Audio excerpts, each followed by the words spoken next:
Hello, everyone, and welcome to the Parallel Session 1.2 Strategies for Ensuring School to Work Transition.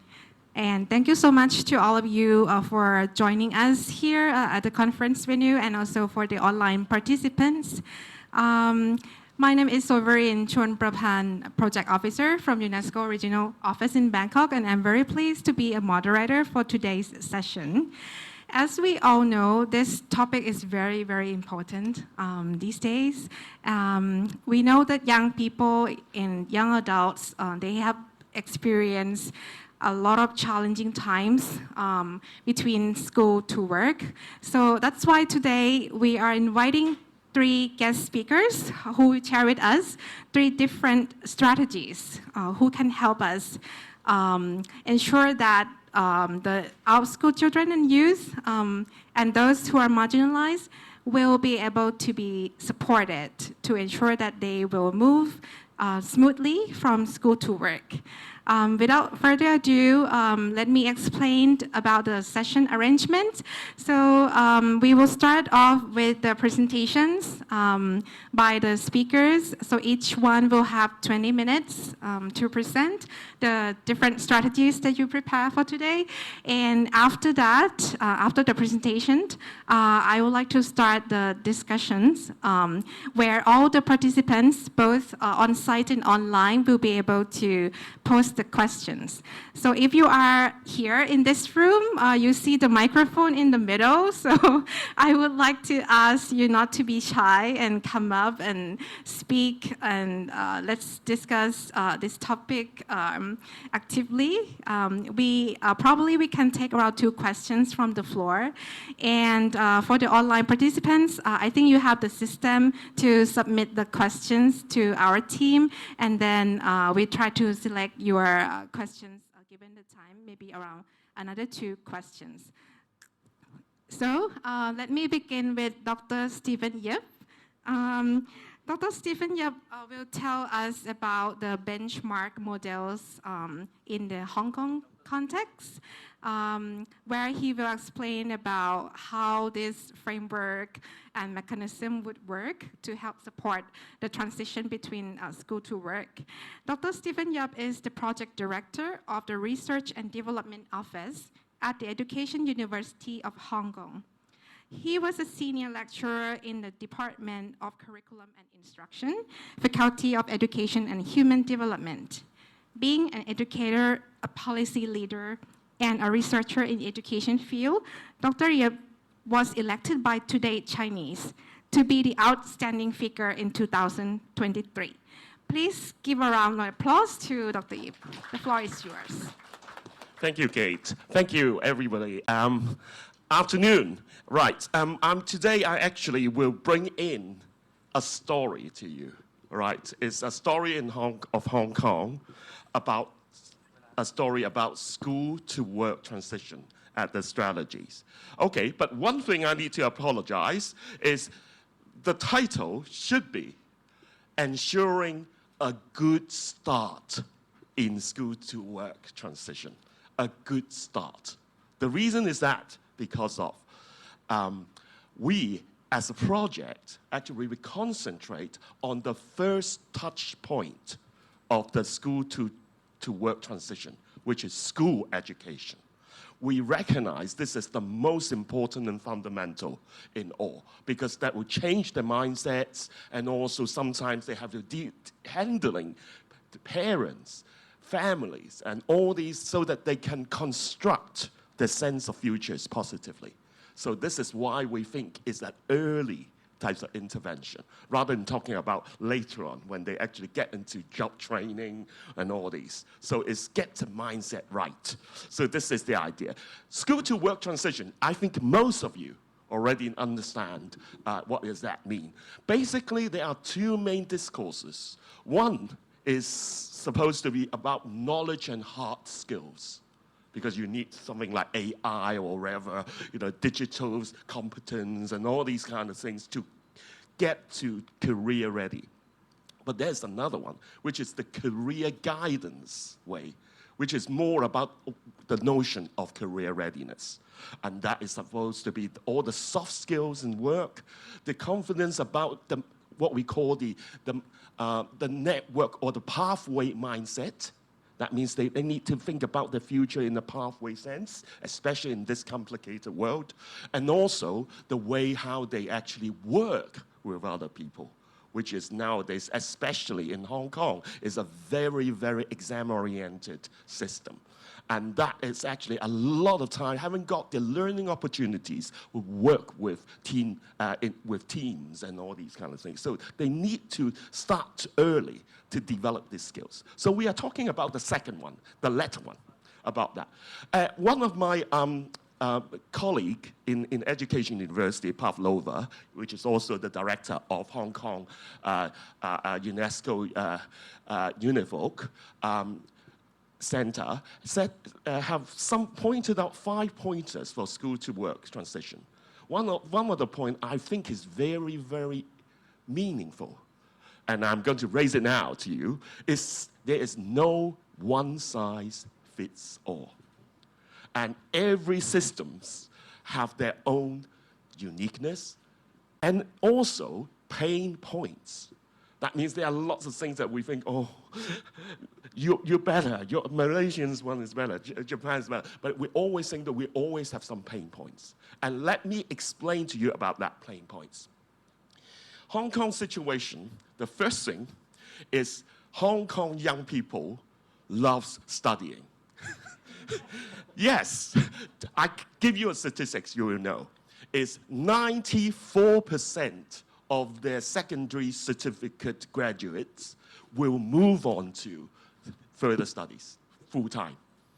That is actually, I would say, is top of the world, 94%. And there's also only just 4% will straightly from school to go to employment. That is something very unique here. And also, well, you may also admire Hong Kong or envy Hong Kong is we also get only just 1.8% of NEET. That is also very small. But we got our own problem.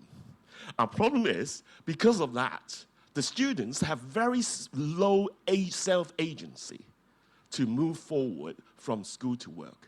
What they really think is, oh, it doesn't matter. Just get on, get the results, and see what is done, and also go to good university, maybe, for luck or for gambling. That is sort of the way they have very little motivation to participate in career guidance or any things they want to be. This is the main crux of the matter. Secondly, teachers also think like that. That's another point. Because teachers also think, oh, do you know what's your life? Your life is about your certificate, your examination. And this is your future. And this is sort of a way that most of the schools are adopting that kind of mindset. And then parents, especially in the East Asian communities, we are influenced by the Confucian heritage culture, which is a big research notion that a lot of us are really valuing studying and also valuing what we call the filial piety. That means, you have a very big congruence to your parents and also your families. And career life are actually more a family matter rather than a education matter. So this is something that we need to tackle that. And what we've been doing is there is a project, as I said. The story is about this project. And this project started something like 10 years ago. And thank you that it's a Hong Kong Jockey Club Charities Trust, the people who pay money for gambling. And then now they actually pay in a meaningful way to help Hong Kong young people about building the positive, a positive sense of future. And really motivate them to get onto the journey rather than just give them skills and information and also counseling. And we found that along these years, we found that it has to be a solution gathered by cross sectors. It cannot be just education. It has to be community, And also it has to be the enterprises, in Hong Kong. Okay. And you can see that there is an interrelated situation and that we work together. And we actually think there should be something go on systematically. And we call it the benchmarks. And this is the main notion of that. This benchmark is not coming from vacuum. It's come from Britain, UK. And there's a famous benchmark called the Gatsby benchmarks for career guidance. And basically, they're talking about what good looks like in career guidance. And luckily, I was working with Sir John Holman, the author of the Gatsby benchmark, and we formulate a local version of Hong Kong benchmarks. So we call it HKBM. The idea of it is we try to think about career guidance, the traditional career guidance, as broad as possible. It's not just about a counseling session. It's not just about information giving or all these. It's about education. It's deep into the school education agenda. And think about all holistically. And you can see at the middle, although you can't see properly, later I will show you these words, is leadership, school policy matters. Otherwise, no matter how many activities you organize, it won't yield the right results. Secondly, is the professional competence, which is also important in order to make all the teachers, not only just the career teachers, but also it's the subject teachers, and also what we call the class teachers to be involved. Because we always think all these kind of counseling or these kind of advising actually happens in corridor, in classrooms, in everywhere. Not only just that session. We need to have that environment to do it. And then that's why I have the core. And also we have to think about the school, the students focused. Look at number 5 is actually what we call the benchmark 5, especially for Hong Kong. When I talked to Sir John Holman, in Britain, they haven't got this benchmark. It's only for Hong Kong, especially. Because, as I said, they haven't got the motivation. So we need to create a peer culture in order to do so. So we have that, so that we have some activities that they will learn, some of the students who will create activities for their peers to do in their school. And they actually will do some valuing all the youth voices to actually move this kind of culture. And then we have to have the enabling environment, which is mainly about all the things like curriculum. When we think about curriculum, it's not just talking about the individual program, learning program, but also all the career elements should be in the examinable subjects. Because, this is what this should be. Because, school, one of the reasons of school being there as education is because we want to prepare them to the world of work. So this is one of the reasons why we have to put all these into it. Like, when the students are trying to do business studies, they naturally will actually work with some business mentors and also other people to work with projects so that we will know all the trade secrets of what's going on in the financial world. All these kind of things needs to be embedded into the school culture. And then also the meaningful encounters with the workplace, which is very important, and this is one of the pain points in Hong Kong, because compared to some countries, there is, like Western countries, they have work experience policy, compulsory. But in Hong Kong, it hasn't got one.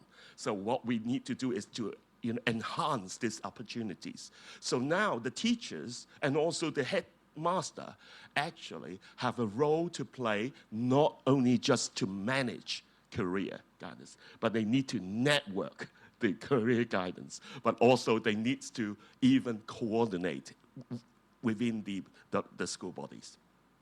So to have a good start. Just give you some examples of what we do. We do some intervention only when there is a value added. Because a lot of things, maybe Hong Kong has already got a lot of schools, have a lot of activities go on. But we actually, like, from the student level, one of that is we deliberately and intentionally put in a small scheme targeting the student at risk. Because, this is the nobody's lands. Because, there are some students may drop out. And teachers think that, anyway, they drop out, so forget it. And also, but the community said, oh no, these youths is actually still in school. So what's happened is we're targeting these to make sure there is a good transition of that. And also we have, as I said, there is some CLD club, which is letting all the ambassador to actually change, make them the sense of agency, but also the leader to change people's mindsets about nowadays it's not about getting into universities. You need to think about what is your dream? What is your possibilities? How are you going to understand yourself in terms of your values, attitudes, your skills, and what is your attributes like, and so on. So we have these kind of things, but also we have teachers. We're mainly using grouping teachers into hubs, different networks, so that they will work together and also go for this noble aim of from school to work.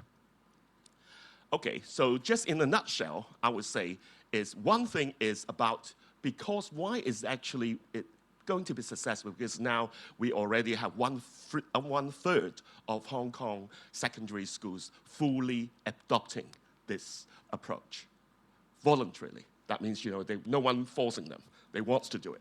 And then the reason is because we are actually basically to align with the government policies, and then using the government policies to work like that. We actually put into, is more or less, the benchmark is actually the government quality assurance mechanism.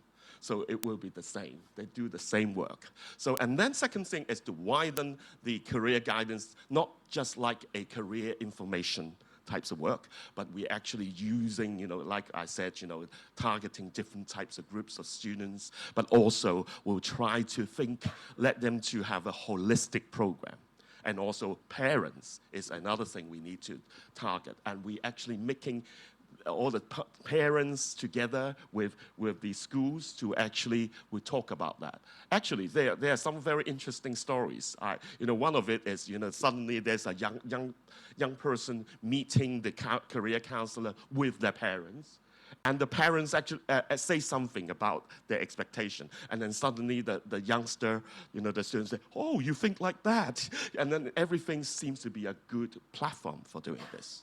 Okay. Well, what's the results? Well, we've been actually, first of all, targeting 50 schools. Even they are elite schools. When I say elite school, that means they are very academic orientated. But still, they sort of, will follow this. So, and then we found that, their increment is very great in all the 10 benchmarks.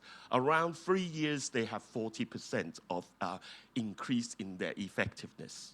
When we talk about school to work related things, like when they think about the information they're given, they also risen very, hugely.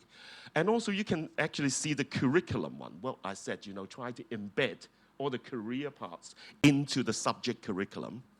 Actually, originally, there's 0 in the first year.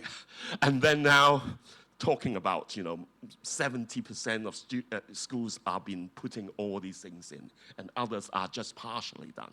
All these are fully done. And also the encounters, they used to be having a very low frequencies of getting it in touch with the workplace, but now they're getting better. Okay, give you an idea how comparing with the rest of the world, Hong Kong. Are using OECD results, to do it, which is also my acquaintance, like Andreas and all these. And we found that, in 2018, the average of a student, student participation in the world is talking about 48%. But now, Hong Kong at that time is far below Can you see that on the left? It's talking about 30, less than 30%, roughly. And then, when we starting to introduce these benchmark schemes, and then using the same instruments that the OECD PISA results to do the same thing, we found that they actually catch up to the OECD participation rate. So we can see that we are trying to solve our pain point problem, as I've been saying to you. Another way to look at it, as you know, 2022 is also got another PISA. So, and then it's also asked the questions in the PISA questionnaire that young people, do they do internships? And we found that Hong Kong has been more or less the same at that time. But we found that after the schools doing it, and also the schools after 1 year, they actually catch up to the participation in internships. And then about some research about career readiness, which is our main KPI. And we found that the schools do not using the benchmarks, and compared to the schools doing the benchmarks, have a big increase. The blue lines are the ones. Okay, now, in the nutshell, in the black box, does it really just about career readiness? No, we found that it's more about a student's social affective developments. It's all about that. We found that the students are actually getting better in self-concepts, in motivation, in goals of life, attitude to school, and also eventually career readiness. Like what I see, you can see the cause and effects there. One very interesting point is can find there is an arrow going upwards, which is onto the self-concept, but without participating activities, which means not only just activity matters, but also school environment and culture atmosphere matters very well. Okay, so I have to round up with this to saying that, using, Michael Fullan's ways to say, one thing is important is number 2, is about the equality investment, because we celebrate education for all. Because in the past, most of the Hong Kong schools are just doing works like, yes, we do some internship, only to a small fraction of people, but not actually consider the whole population. But in the benchmark, we actually pointed out everyone, 90% of them have to be doing some types of encountering, and then they have to do it, accordingly. So, and then this can be where there is a will, there is a way. So this is something that we need to do, and I can say that this benchmark is contributing on this very much. Okay, so acknowledgement to the CLAP at JC, and thank you for them for investing to that. And there's, when I actually on the plane, I just heard that they're starting to say they will continue supporting with $1 billion Hong Kong dollars to supporting these kind of schemes, and many will be coming forward. I think it's important because this is a good start of students. And as I said, if you really want to ask me what exactly it is when we talk about school to work or career guidance alongside this, I would say it's like what Sir John Holman said. There's no single magic bullet. A lot of things are not just very, very gimmickal types of measures. It's a lot of things we already know. But how we can make all the stakeholders or key players to work consistently and for every single student. And this is the way we try to think about. And we have a good start, but we still carry on to make sure that 2/3 of Hong Kong schools do it. Another good news is the Education Bureau in Hong Kong is considering putting this down as for all schools to use. And this is wait and see, and how we can actually move forward to a new bigger story. Thank you very much. Thank you. Thank you so much, Dr. Yu, for sharing this experience, which is very exciting. Because I know that everyone in this room, we are all trying to make efforts in this issue. Whether we are teachers or whether we are government officials or policymakers, everyone can join hand and then try to make this happen because, as he said, it has to come from within, right? But then the system that we are building today, it should be a systematic approach that can facilitate all the environments and all the factors to take the action, and we'll see the results as he presented. So I really appreciate for Dr. Yip's presentation for setting the scene for this topic very much.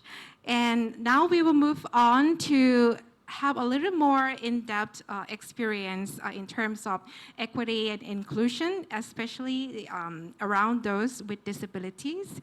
So I have an honor to invite Dr. Kenji Kuno. He is a senior advisor on social security, especially on disability and development for the Japan International Cooperation Agency, or JICA.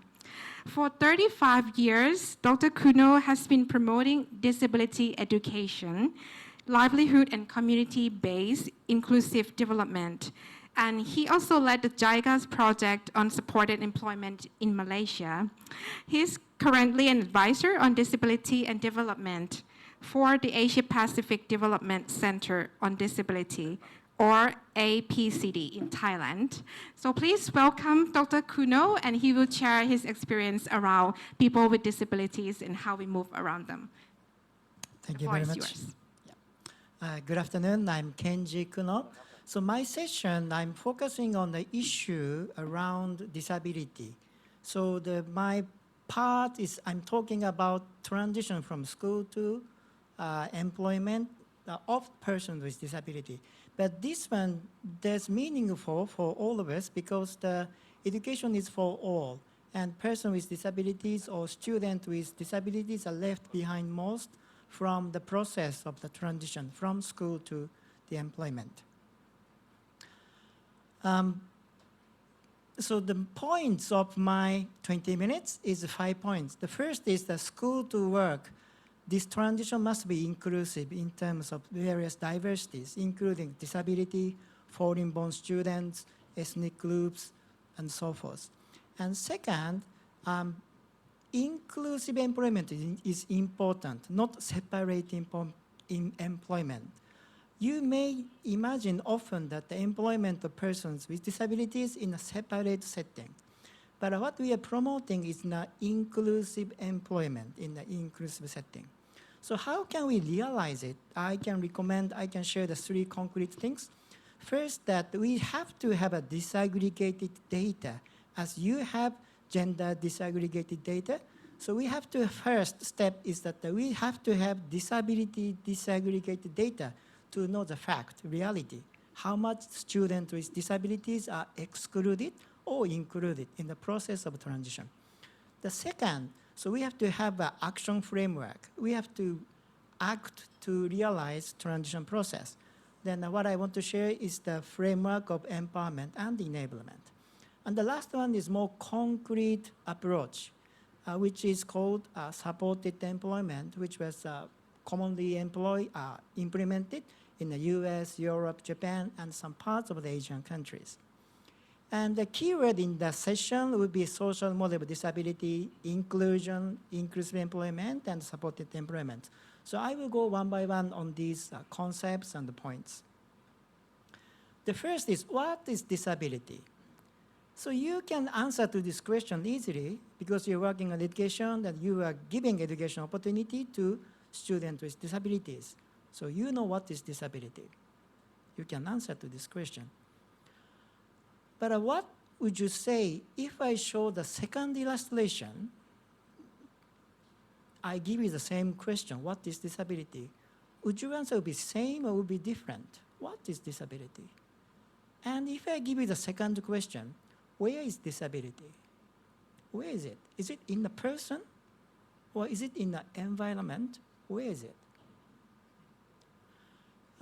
In the field of disability, traditionally, so-called individual model of disability or medical model of disability is dominating the understanding concept of disability.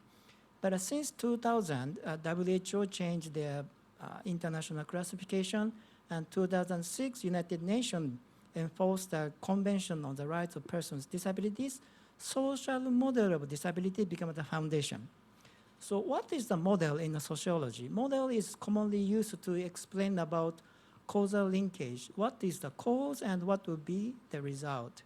So the model of disability means what is the cause and what will be the result in terms of disability. Old and traditional understanding, individual model of disabilities explain like this. Impairment is the cause, then disability is the result. For example, with this illustration, individual model will explain like this. This lady cannot walk. Because she cannot walk, she cannot enter a shop. But social model of disability explain differently. Social model accept that she cannot walk. That is her functional diversity. But why she cannot enter the shop? It is because of social barriers, environmental barriers like stairs. She cannot walk, that's a fact, but it is a diversity. It's not a cause. The reasons, causes are social and environmental barriers. That's how social model of disability explains about causal linkage of disability. I don't go into the detail.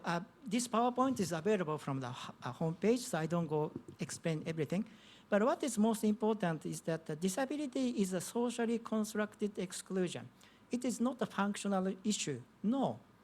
But disability is a social participation restriction, exclusion, discrimination. It is a socially constructed problem. So what is inclusion? We are aiming to realize inclusive employment. So what does it mean, the inclusion? Can you try to put this star into the box? But the box has a hole, but this hole is smaller than the star. You can decide the material of the star in the box. There are many ways to put a star into the box. Many ways. Can you develop the solution? One of the solutions may be you say, okay, this box is not for the star. So we should make another star for another box for the star. Yes, then you can put the star into the another box. Yes. Second, you say, oh, star, you are too big. You doesn't fit to the box. Oh, but you are made by paper. I can cut you to suit to go through the hole. Then you can in the box. The last one say, oh, sorry, the hole was too small. I'm so sorry. I will make a hole bigger, or I will take out the lid. Then now, star, you can in the box. There are many ways to solve the problem, but as you can see, probably there's a difference. Result will be different if the solution is different. The first situation is called exclusion, because star is excluded from the box. Second solution is called segregation or special. Make special box for the star. Sounds special, nice, but the fact is it is segregated. Second solution is called integration. So make star adapt existing box condition. The last one is inclusion. So we are aiming to realize inclusive employment. It is not segregation, it is not integration, but we are aiming to realize inclusion, inclusive employment.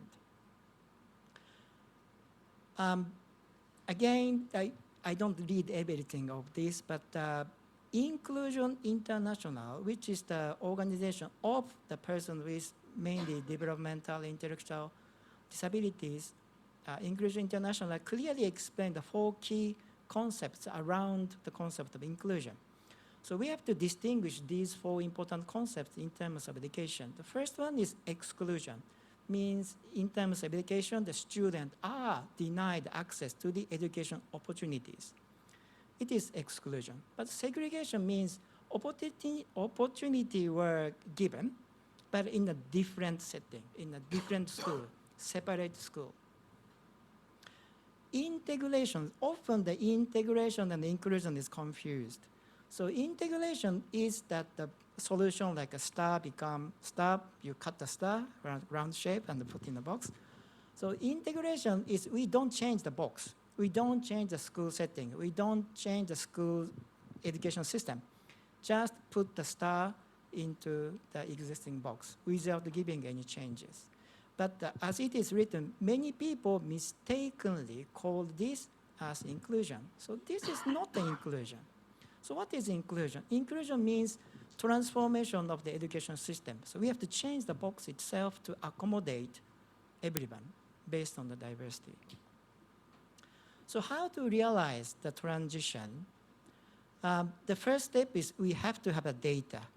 So that's the first and most important starting point. Most commonly used method is the United Nations Washington Group Short Set on Functioning, in short, WGSS. This is commonly used to get the disability disaggregated data. If you haven't have disability disaggregated data, I recommend you to this one. Of course, like a WHO also introduced several other methods, approaches, but I can recommend WGSS is the most practical one because it is very simple. 6 areas of question and 4 choices. Very simple, but you can grasp the picture of the situation of persons with disabilities by having this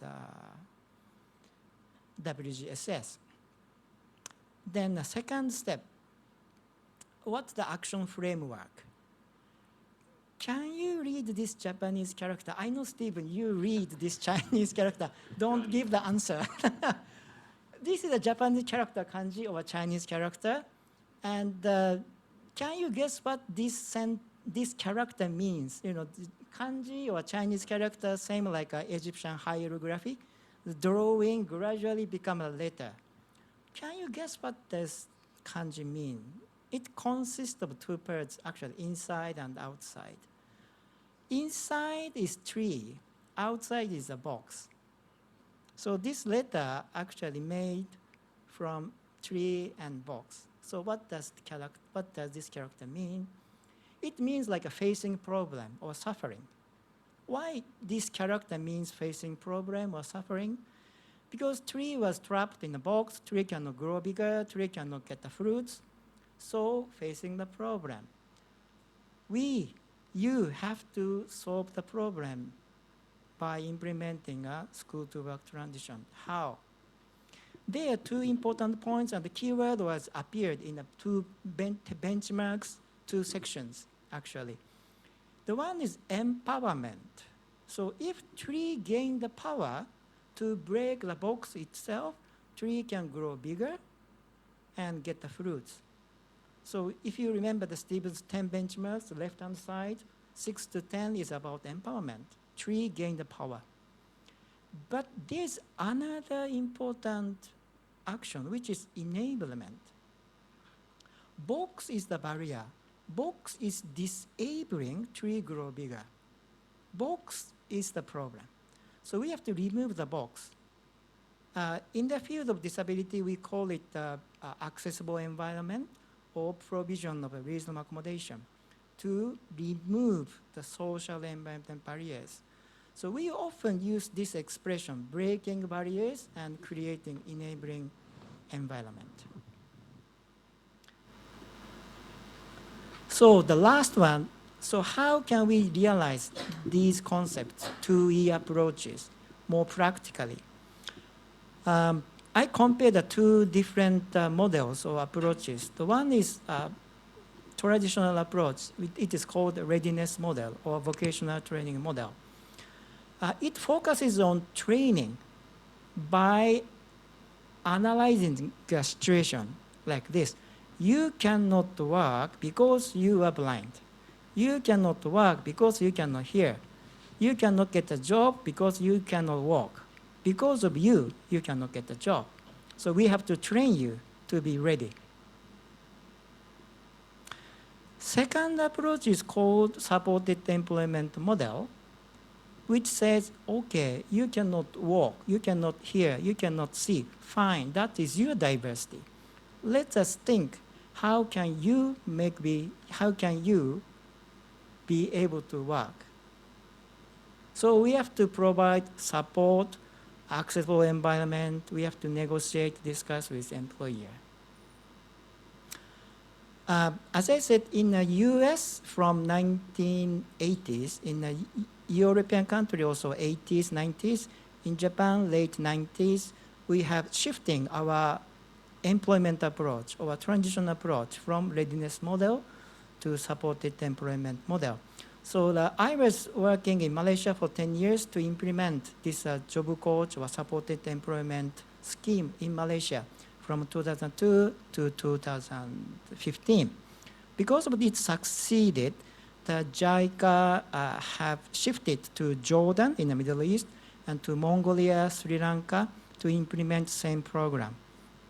Then gradually supported employment program, it is often called job coach program, is spreading into ASEAN countries and beyond ASEAN countries, Mongolia, Sri Lanka, and Jordan. Now, next year, we may start from the Bangladesh for this program. There are some keywords, inclusive employment.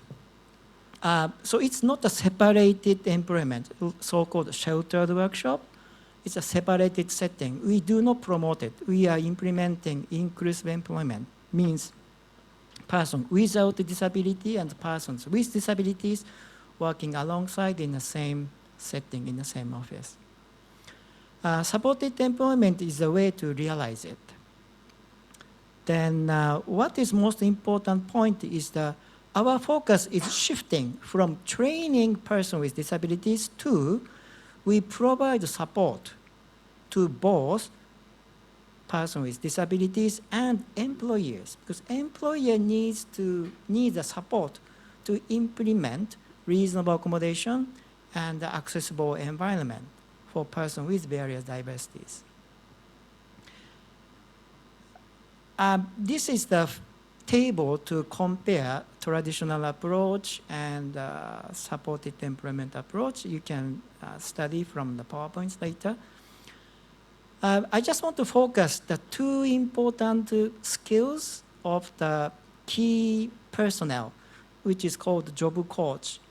It is named coach, but the main role is not the teaching, coaching, but a job coach is doing support, both job seekers or students with disability and employers.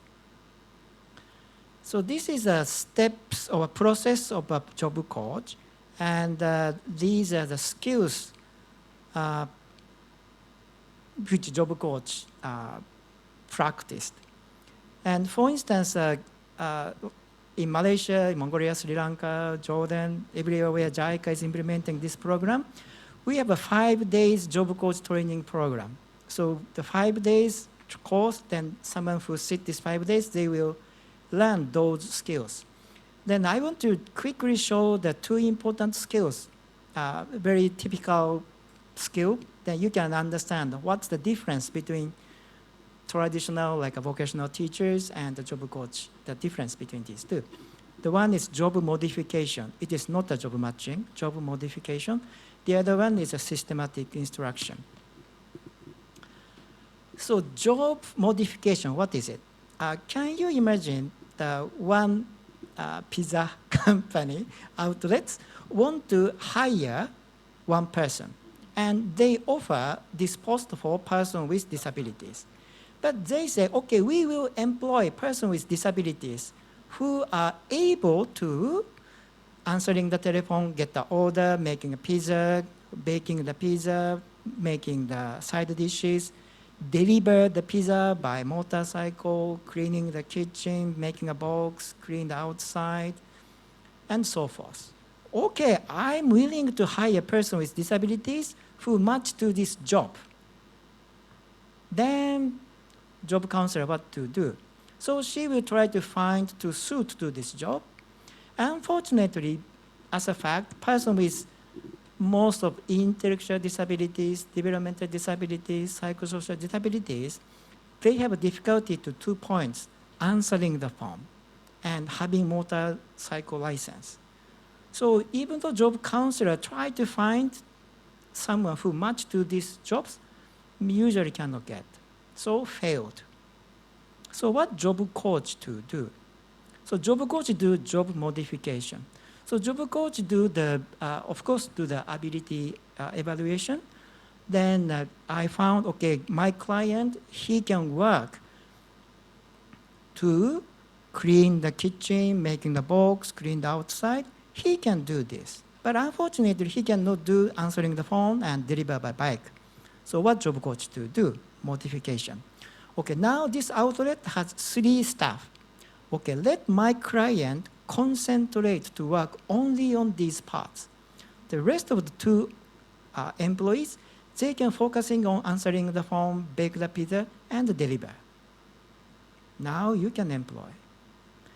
Not the matching, but this kind of modification, understand client's ability, what he can do, and of course he cannot do, and modify the job request. Not just accept job requirement. Modify it by negotiating, discussing with employer. This is a commonly and most one of the typical skill of the job coach. And other one, 1 minute. Okay, you can now 1 minute. So probably no time. I don't do this, but this is another important skill. If later have a time, probably we can practice together. So if you want to know more about disability, social model of disability, you can go to the DT Forum webpage. This blue book is available, of course, in English and available in Thai. So you can read in Thai to learn about social model of disability in detail. And under the APC web, there is a resource page on inclusive employment. You can watch 2 videos about job coach, and you can download the job coach manuals. It is only English, though. You can download these books. Yes, this sentence is most important, those who are working in a disability. There are many persons with impairments, but no disabled people. This is very important meaning to us. Thank you. Thank you. Thank you so much, Dr. Kuno. I think we feel so much inspired by your presentation. It all starts from mindsets. So I think it's very important that sometimes we thought that we understand about inclusion, but actually there are many details and dimensions that we really have to think it through in order to find the possible solutions to support people with disabilities, and not only for them, but also for other target groups, like could be migrants, ethnic minorities, or those who are undocumented, or those who need assistance. So we need to setting the scene and try to think through this approach. And I think you have recommended a very practical solution. This job coach I really like, and I think all of us can download these guidelines to try to find the parts that we can adapt in our own context. So I really appreciate your very practical solutions. Thank you, Dr. Kuno. And I know we are running out of time, but however, we have another very special guest, Dr. Kiet Anand Luankao. He will be speaking on the very important topics that I think all of us would like to know. It's about soft skills. Everyone have heard a lot about soft skills, right? But then today we would like to listen to very concrete key findings from Dr. Kiet Anand, who will show us how this can impact the transition from school to work. Dr. Kiet Anand is a lecturer of the Faculty of Economics from Thammasat University and a former director of Thurakit Bandit University Research Center in Thailand. So the floor is yours. Thank you. When you're the last speaker on the floor, you'll be keeping your finger crossed for 2 things. Firstly, these 2 great speakers would not exhaust everything that I would like to say. And secondly, whatever I'm going to say after this would contribute positively to the floor. Yes, to both. Thank you. Thank you. All right. I love so that. let's start with this. My journey into this issue began in 2017. The Thai Equitable Education Fund approached me to look at this issue specifically in the context of labor market in Thailand. We have a lot of problem with school dropouts, especially high school dropouts. And it became even more significant after the COVID-19. So what I'm going to show you after this, my research with my team over the past 5 years. And having said that, I have to confess now that I gave up on preparing the 5 points because there are so many points that I would like to show you. You can pick your own 5 points from my presentation. And secondly, as an economist, you would expect to see some data, but I will be gentle on you and try to guide you through them. So let's do it. The key findings in Thailand is that I think it's applicable, as Dr. Yip and Dr. Kuno said earlier, soft skill is important. And for those who drop out early, it is even more important because the kind of job that you're going to do is manual by nature. It means that whatever you learn from factory A or enterprise A could be transferable to enterprise B, but the kind of job you're doing is not complex. However, the work environment is changing every time you move. So your ability to adapt to that successfully determine how successful you are in terms of earning incomes or to be kept employed over time or to be smoothly transitioned from one place to another. So they are not fortunate as Hong Kong students where they can have that kind of wonderful program. What are the key findings here? Not my 5 points I have to stress, that skill development is very challenging, especially if you do it later. If you grow up in a family with good background, they nurture you in the right way, you have ingrained into yourself a good soft skill, you'll be fine. But for those from poor background, they don't have that kind of privilege. So it has to be given to them, provided to them somewhere along their education journey. But the problem is that they're fighting on because this kind of skill, when you provide them in school, it tends to depreciate very quickly, as I will show you later in my later slides. So it has to be continuously provided, and somehow they have to fight against whatever they face when they go back home or when they leave the school.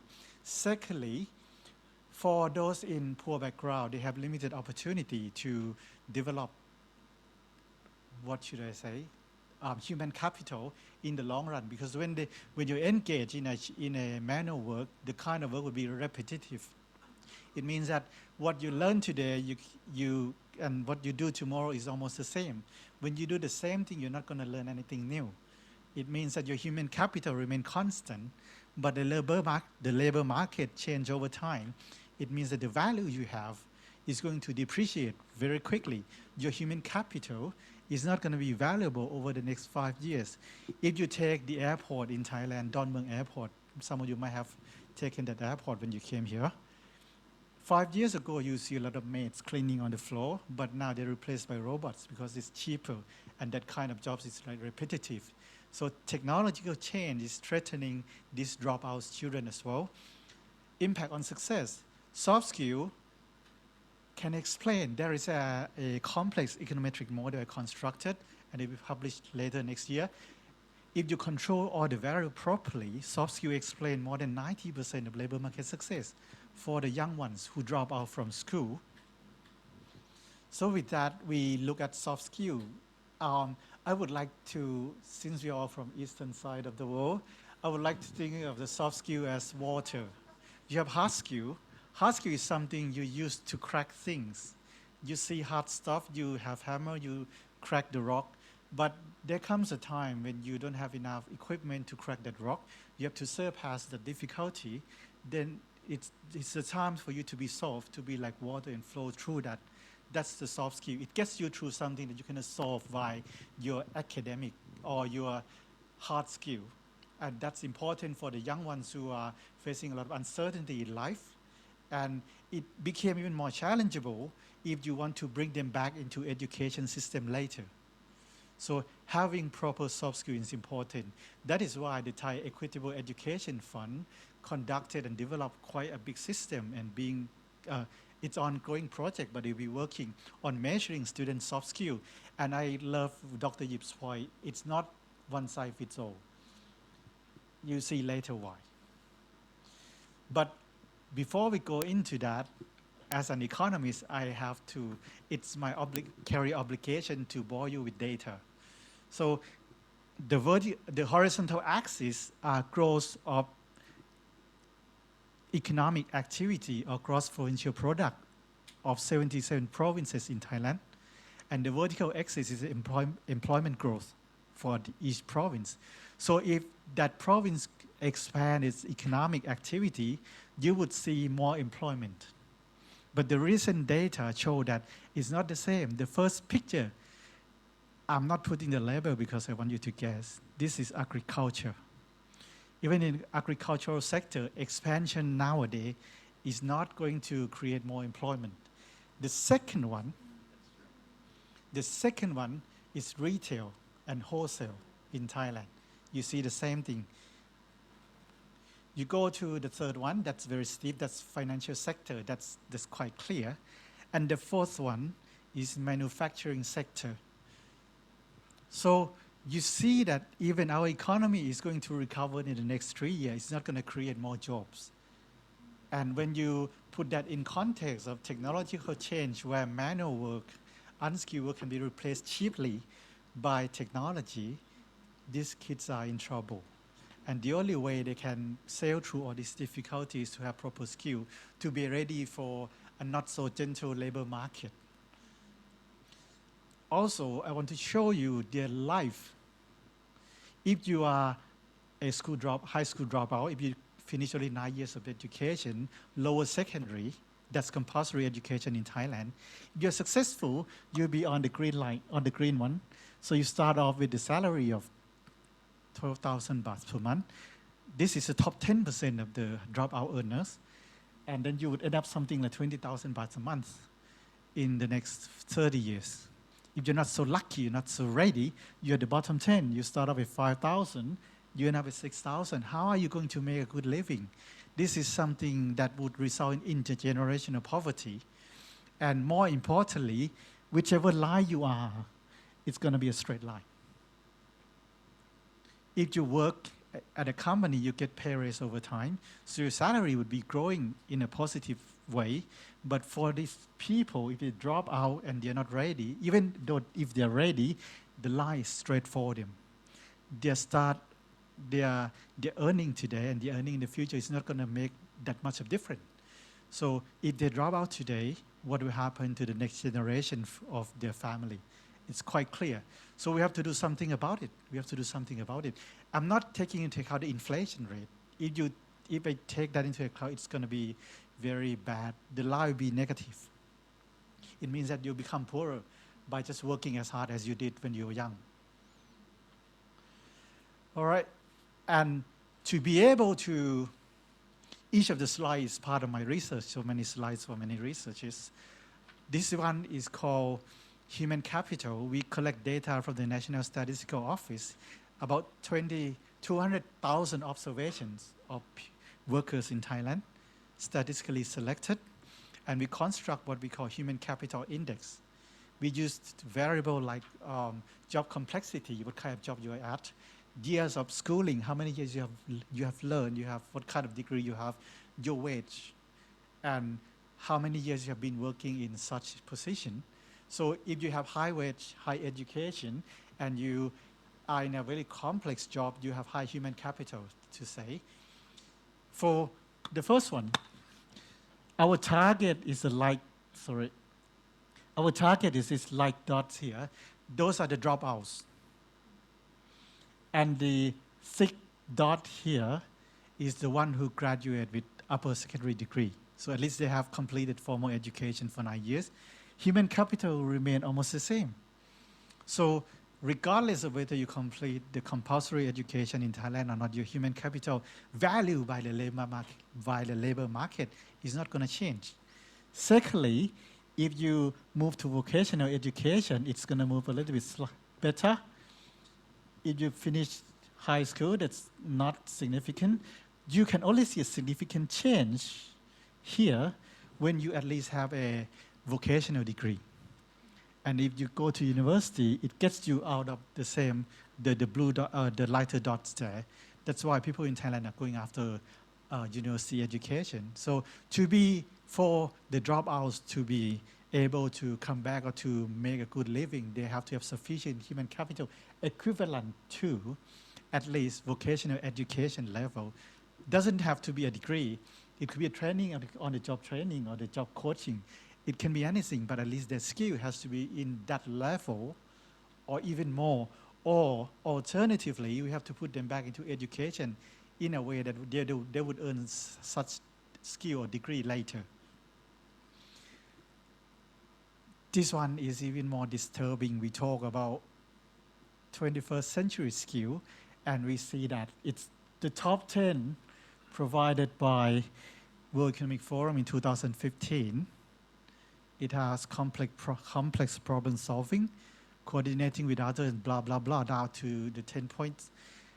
And WEF did the survey again 5 years later. What happened? Some skills just aren't there anymore. 5 years.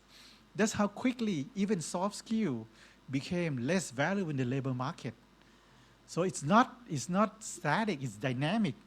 And this is pre-COVID situation. Next slide is a real thing. The recent research, when Carnegie Institute conducted the survey worldwide together with World Economic Forum, top 10 skills that would be valued up to next year, let me straight up to next year only, and it will be obsolete next year, would be these 10 skills. The first one is analytical thinking and innovation. So you're not going to critically examine issues. You have to analyze to see the cause and learn from that and use that to advantage to make yourself to go forward in the market. Those are complex skills. We're not going to be looking at those single skills anymore. And it will get more complicated. I don't want to see the next one that will be released next year. Probably it will be like something very long and very gloomy for us. It will be hard for educators to how to train them to have that kind of skill. I'm still struggling with 2015 model, and now you're saying that the new model is going to be obsolete next year. That's the challenge. So these are the challenges faced in Thailand as in many other developing countries. We are not growing with employment creation, and the young ones, if they drop out early, their earning would be almost the same throughout their life. And the skill is going to be changing. Even soft skill, you have to redefine soft skill every 5 years at least. So those are some of the warm-up before we go into the study that EF and I and my team conducted throughout the years, I would say. Here, we developed an instruments, and we asked teachers from selected school, 130 schools in selected provinces, because that was a pilot project. And these teachers were trained to use the system, a platform, and the teacher asked students select randomly to log into the platform and do the self-administered question. It's quite a long instrument. It takes a few hours to finish, so the system would be in such a way that you can do a few today and do next module tomorrow and collect it. 2,899 students did not give up on doing it. Right? There were 5,000 participants at the beginning, but half of them dropped out. How difficult it was for them. I couldn't face them, because if they knew my team were the one who developed this instrument, they would kill me, putting them through all those hardships. Anyway, so actually there are so many dimensions, but let me point out the 4 dimensions that 2 of you have mentioned somewhere along your presentation as well. Problem-solving skill. If you see a red zone in that province, it means that it's below the expected level. So you see, Thailand is red in all aspects of it, at least for the selected provinces. Only certain provinces receive the blue label. It means just barely average. There is no green here. That's a big job. We are doing nationwide this year, and I'm not sure if it's going to change anything much, but at least we know the situation. So when we see this, the next thing we do was we do intervention. So we select some students who perform poorly and bring the teachers along as well.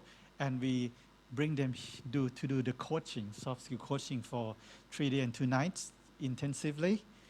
And the first thing we never thought was a problem was they were kids growing up during COVID-19. When they came to the training hall, they cry. 90% of them cry because they were not socializing with different people, with strangers for 2 years. So they were scared, and we had to regroup them according to school rather than randomly assigning them in the first night. And then we tell story, and we gave up the plan, and we do something until they feel at home together. Then on the next day, we start by forcing them to do this PsyCap evaluation. And we've got this broken line, the red line, sorry. Oh, okay. This is the distribution, average score of these students before they go through the training, the 3 day, 2 nights training. And the black line is after the training. We did that right away, but we knew this is not credible. We follow again 90 days after that. And all of them went back to the red dot line. So there is no quick fix in this. No, there's no quick fix. They revert back in 90 days. That's a very disturbing message. We want to prepare them for a labor market. We want them to be successful, and they are not equipped from birth with this soft skill. We have to put this intervention somewhere along the way. But we know that if we give up on providing this to them, they'll be reverting back to their previous benchmark.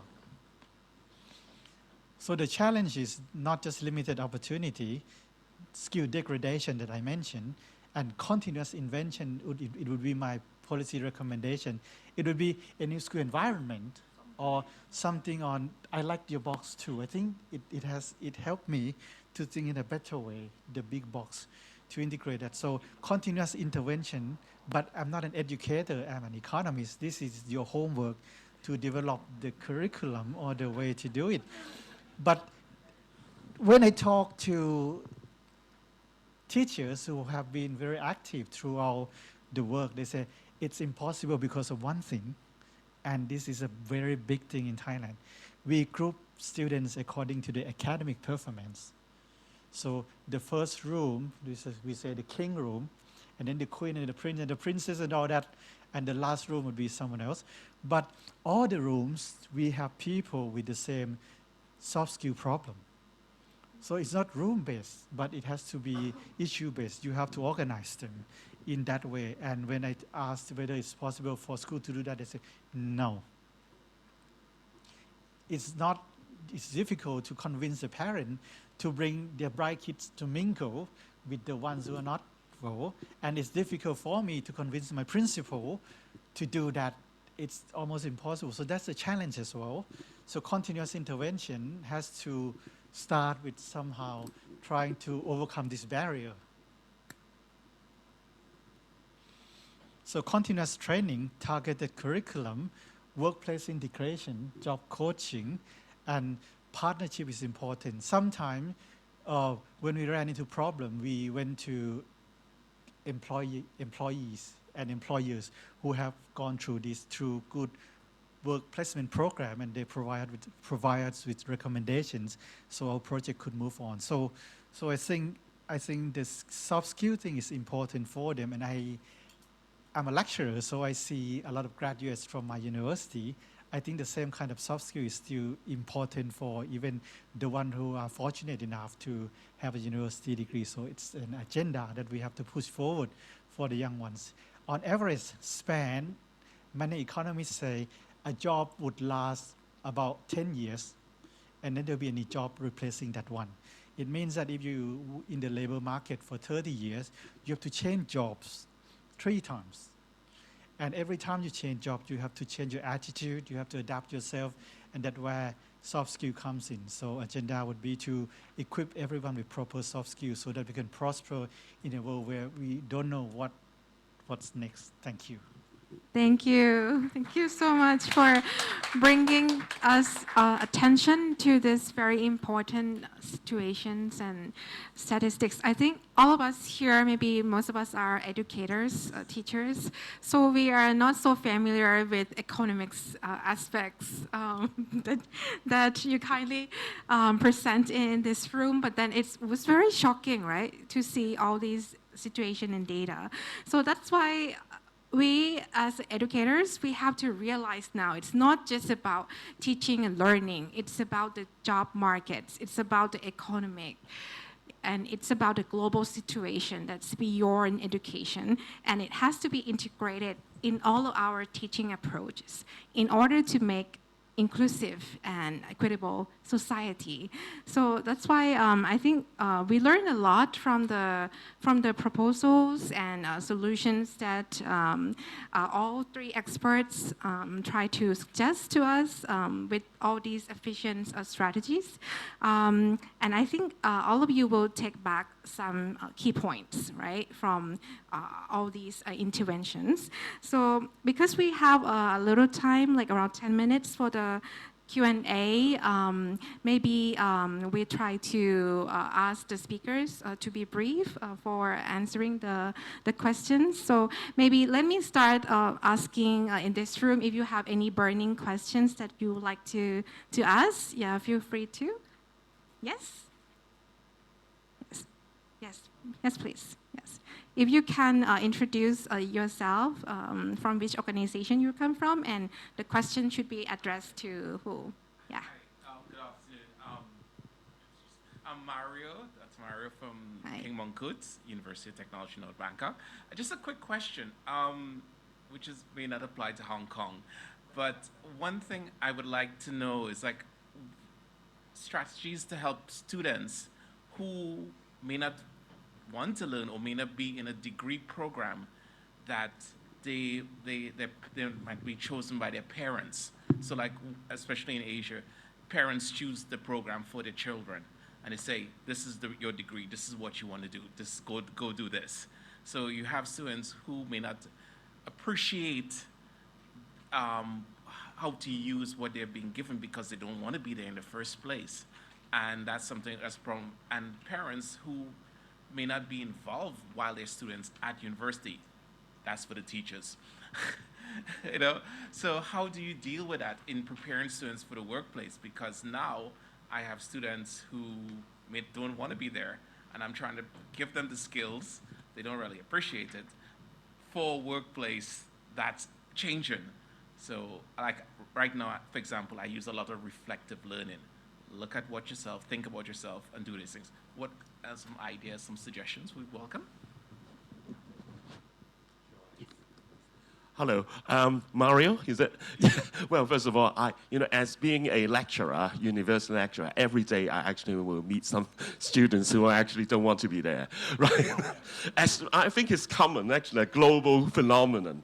And we actually, in mainland China, there was a word called laying down. Laying down. And that is sort of exactly what we found also. We agreed about the soft skills. We agreed about, changing the mindsets of, or the enterprise should have a role to play to modify jobs. But the most important thing is whether that subject, that person, that young person, whether they have changed their motivating engine to move forward. That's the most important thing. And we found that the best way to do it is starting young. And especially when, there's one thing I haven't said is Hong Kong Education Bureau, this year, they started this kind of education, they start even in upper primary. But no, it's not about, choosing jobs, but it's about, thinking about a sense of journey, a sense of development, and also sense of, how to about mindset, about, habits of mind. And that is the first thing, because even soft skills cannot solve that problem. Because, I mean, soft skills is important, but, according to a lot of research about skills, in education field, lots of students, once they learn certain skills, no matter how brilliant they are, they will revert back to their whole old habits. This is actually over the last 40 years already found that. The reason is because of their disposition. That means they have a disposition, whether they think it's useful, they meaningful to their life, or to their, just like organizational skills. Sometimes, students learn organization skills very quickly, but it's because of they are playing an e-sport game. You understand? But not other things. So the meaningfulness of these things are so important. That's why we found we a little bit fed up, sometimes, too many things put into them, spoon-fed to them, they're not responding. The way it is the environment, policy, and sometimes, in schools, sometimes they are schizophrenic. That means one side, they think, we care about your well-being. And on the other side, you better work now, right? And this is no good to make a good, coherent policy to start off with. And then teachers will follow, and then soft skills, and then maybe university. We found, actually, the story hasn't ended yet, because I always try to find funders to fund about the post-secondary, which is so worrying at the moment. Because we found that maybe that career readiness will drop again because of they don't want to be there, and a lot of things like that. And this is actually the problem. But I always say it's starting from that social effective first, always. Yeah. Because one thing I did mention is like there's a strong social media pull which also distracts them. So again, we have that. No one mentioned that as yet. I agree. I have an observation and also some kind of statistics, and I still needs a little bit of investigation. Is we found that there's a big group of students in there, something like Form 3, Form 4, roughly talking about 12, 13. They have dreams. Most of the dreams about YouTuber, okay, esports, and KOL, a huge population, okay, but the way of approaching it is not to say, don't do it, don't think like that, and something like that, think something more tangible. No, get along with them. Yeah, and then we found, according to statistics, they changed their mind eventually, but that doesn't matter, because afterwards, we found that these groups of students, once they think through that kind of sense of journey, sense of development, and sense of future, actually the career readiness are significantly higher. So this is one way, is go along with them, but let them to face what's going on. Yes. Like the world of work, encounter with the world of work, and all these it's the environment. It's not only just the school environment or the college environment, but also, as you said, Mario, you said really right, it's the whole society. And one part of the project in what the Jockey Club, you also have to say, well done, Jockey Club, is they actually try to change the enterprise and also the wider community, the way of looking at things. So this is so important. It's a big campaign going on in order to make sure they get the things right. Thank you. I think this has to come to our mind, and we have to start adopting and trying to make the positive environments, right, and factors in order to solve this issue. So thank you so much for the question. I got a question from an online participant, and I think maybe Dr. Kiet Anand, you might be able to respond to this one, because the person would like to know what advice will you give to the government agencies in organizing programs that will provide training for young that are in the workforce in response to this, all the technological changes, all the AI, and all the challenges that you have mentioned. So what would be your advice if you have to pick one? Let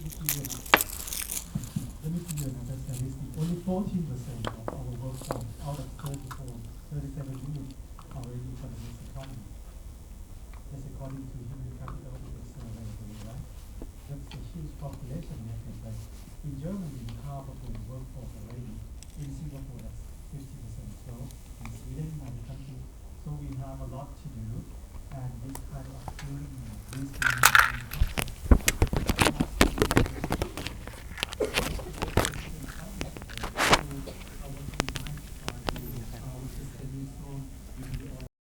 but if you travel for hours away from home, you'll be exhausted. So micro-learning, just a little bit a day, 5 minutes, 10 minutes. If you go to learning platform like Udemy, edX, they divide the lesson into a short one.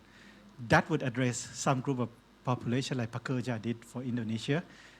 That's one thing. And some other people, they need to learn from hands-on because different people have different learning style. Then we have to have like access point for them to learn physically rather than just online. And there are aging population like me who can't see the font clearly. We have to have a different kind of approach. I can learn online, but the font has to be big and it has to be clear. So I mean that even the same content or the same kind of skill, when you impart it to different people, it has to go to different channels, different style of learning, and it has to be costless. It has to be free because education in economics is the best investment. The worst rate of return is 15%. If you fail half of the one you train, average return is 15%. That's still huge. There's no gamble, it's a success. That's why I think we should invest a lot on this and make the learning platform complex. Nowadays, when we talk about learning platform, we think only about the online one, but platform can be everything and anything anyway. Thank you. And following to that, according to UNESCO statistics, the governments around the world only invested less than 1% of their education budget on adult education and lifelong learning. So that's very shocking, right? Just add a little bit. I did a research on disability. Returns on disability education is 35% minimum in Thailand. Yeah, thank you. And I think given the time, I think we have to come to the last question. So I'd like to ask if anyone in this room would like to ask the question, or otherwise I'll go for the online participants. No, if no burning question, maybe I'd like to give this one to Dr. Kuno. There's someone who is asking, so if you are a school leader or administrator, so what will be the first thing you do to support the school to work transition? So I think this is a very good ending questions, and it will be very relevant to many of us here in this room. Dr. Kuno, please. Thank you very much. First thing need to be done is the school itself has to be inclusive first. You can see your classroom student. Is there a student with intellectual disabilities or not? You have to make your school first as inclusive school. Then your program of the school to work transition become inclusive, I guess. Thank you. I think that's a very beautiful ending, and it wraps up all the key points for this session today. I think we talk a lot about the models that promotes enabling the environments to help facilitate the transition from school to work, and then maybe we can replicate the Hong Kong's very successful model. And then we learn a lot about the mentality, how to be inclusive, right? And I think all of us, we remember the three-in-the-box model that Dr. Kuno kindly mentioned, and I think that really helpful for us to apply in many other contexts, right? So it's about continuous learning, about continuous interventions. And Dr. Kiat Anand also mentioned a lot about this. And all of this cannot be happened if we don't have all the joint efforts from all the stakeholders. It takes the efforts from the parents, right, to groom their kids and to have all the positive mindsets for the kids to learn and to grow. And then the teachers, the school administrators, we need to change our approach and try to be more innovative in order to help support this very challenging time for young students, the young adults, right? And at the end, I think all of us, we talk about how to survive, in this rapid changing world. So I hope that today's session will inspire you, and then I think in the upcoming sessions we have a lot of interesting topics. So please feel free to choose the parallel sessions you like to join. And now I guess we are going for a coffee break. So thank you so much for all your participation and questions. Thank you. Thank you.